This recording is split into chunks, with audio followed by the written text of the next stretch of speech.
सदा बहार फूल की लाजवाल कहानी हिस्सा दोम। आप सल्लल्लाहु अलैहि वसल्लम जब भीड़ में खो गए और हलीमा सादिया कोशिश के बावजूद उन्हें तलाश न कर सकी और फिर वो आपके दादा के पास पहुंची।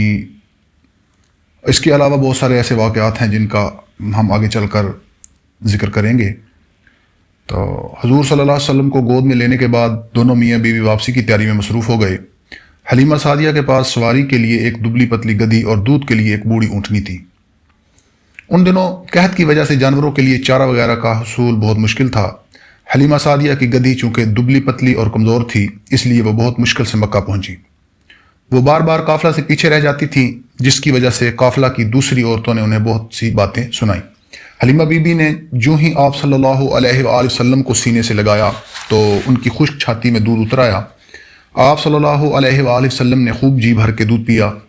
आप सल्लल्लाहु अलैहि वसल्लम के दूध भाई ने भी खूब जी भर के दूध पिया। हलीमा सादिया हैरान भी थी और खुश भी। उन्हें याद था कि पिछली रात उन्होंने परेशानी के आलम में जाग कर काटी थी, क्योंकि दूध न मिलने की वजह से उनका बच्चा रात भर रोता रहा था। हलीमा सादिया के शोहर जब अपनी बूढ़ी ऊँटनी के पास गए तो क्या देखते हैं कि उसके थन भी दूध से लबालब भरे हुए हैं। हलीमा बीबी और उनके शोहर ने जी भर के दूध पिया और सुकून से सो गए। दूसरे दिन हलीमा सादिया के शोहर ने हैरत से कहा कि मुझे ये बच्चा कोई ख़ास हस्ती मालूम होता है। हलीमा सादिया ने भी अपने शोहर से इत्तफाक किया और वो दोनों देख चुके थे कि उन पर बरक़ात और इनामात की बारिश शुरू हो चुकी है। जब काफ़िला लौटने लगा तो हलीमा बीबी ने नन्हे मोहम्मद सल्लल्लाहु अलैहि वसल्लम को अपनी गोद में बिठाया और अपनी दुबली पतली गधी पर सवार हो गए। अल्लाह तबारक व तआला की शान देखें। वही दुबली पतली कमज़ोर गधी मक्का आती दफ़ा बार बार सबसे पीछे रह जाती थी और इस बार आगे आगे भागने लगी। काफ़िला की दूसरी औरतें भी हैरान थीं कि ये वो मरियल गधी तो दिखाई नहीं देती जिस पर हलीमा सादिया सवार होकर घर से निकली थी। रात होने से पहले हलीमा बीबी ने नन्हे मोहम्मद सल्लल्लाहु अलैहि वसल्लम को लेकर अपने घर पहुंच गई। उस साल कहत की वजह से सब्जा वगैरह का नामो निशान तक न था।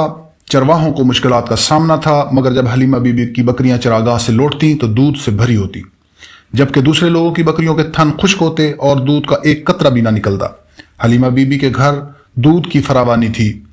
गांव के दूसरे लोग भी अपनी बकरियों को उसी जगह ले जाते जहां हलीमा बीबी की बकरियां चरती थीं, मगर उनकी बकरियां वैसी की वैसी भूखी प्यासी लौटती और आहिस्ता आहिस्ता घर इस बात की मशहूरी हो गई कि ये सब खैर बरकत उस नन्हे बच्चे की वजह से है जो हलीमा बीबी ने गोद लिया है। हलीमा बीबी हर 6-7 माह के बाद आप सल्लल्लाहु अलैहि वसल्लम को मक्का ले आती और आप सल्लल्लाहु अलैहि वसल्लम की वालिदा माइदा और रिश्तेदारों को दिखाकर वापस ले जाती। जब आप सल्लल्लाहु अलैहि वसल्लम 2 बरस के हुए तो आप सल्लल्लाहु अलैहि वसल्लम का दूध छुड़वा दिया गया। हलीमा बीबी को आप सल्लल्लाहु अलैहि वसल्लम से बहुत उन्स था, इसलिए वो आप सल्लल्लाहु अलैहि वसल्लम को कुछ अरसा अपने यहाँ रखना चाहती थी। उन्होंने हज़रत आमना से इस ख्वाहिश का इजहार किया और वैसे भी मक्का में वबा फैली हुई है, इसलिए बेहतर यही होगा कि आप नन्हे मोहम्मद सल्लल्लाहु अलैहि वसल्लम को कुछ अरसा और मेरे पास रहने दें। हज़रत आमना अपने लख्ते जिगर से जुदा रहने पर राज़ी हो गई। चुनांचे हुज़ूर सल्लल्लाहु अलैहि वसल्लम को कुछ और मुद्दत के लिए हलीमा बीबी की तहवील में रहाइश के लिए लौटा दिया गया।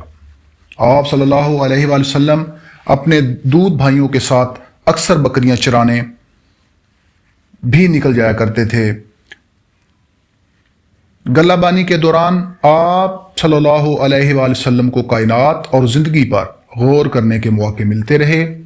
जब आप सल्लल्लाहु अलैहि वसल्लम 5 बरस के हुए तो हलीमा बीबी ने सोचा कि आप सल्लल्लाहु अलैहि वसल्लम को अपनी वालिदा के पास लौटा देना चाहिए। चुनांचे वो आप सल्लल्लाहु अलैहि वसल्लम को लेकर मक्का चली गईं। आप सल्लल्लाहु अलैहि वसल्लम उनसे छूट कर लोगों की भीड़ में खो गए। हलीमा बीबी ने उन्हें बहुत तलाश किया, मगर आप सल्लल्लाहु अलैहि वसल्लम का कोई सुराग न मिला। मायूस होकर वो आप सल्लल्लाहु अलैहि वसल्लम के दादा सरदार अब्दुल मुत्तलिब के पास पहुंची और सारा वाक़या बयान किया। आप सल्लल्लाहु अलैहि वसल्लम के दादा सख्त परेशान हुए और आप सल्लल्लाहु अलैहि वसल्लम के मिल जाने की दुआएं करते हुए खाना काबा जा पहुंचे। अभी वहां खड़े ही थे कि कुरैश के 2 नौजवान حضور صلی اللہ علیہ وآلہ وسلم کو لے کر آپ صلی اللہ علیہ وآلہ وسلم کے دادا کے پاس پہنچے اور بتایا کہ محمد صلی اللہ علیہ وآلہ وسلم انہیں مکہ کی پہاڑیوں میں ملے تھے۔ آپ صلی اللہ علیہ وآلہ وسلم کے دادا نے ان کا شکریہ ادا کیا اور آپ صلی اللہ علیہ وآلہ وسلم کو اپنی والدہ کے ہاں بھجوا دیا۔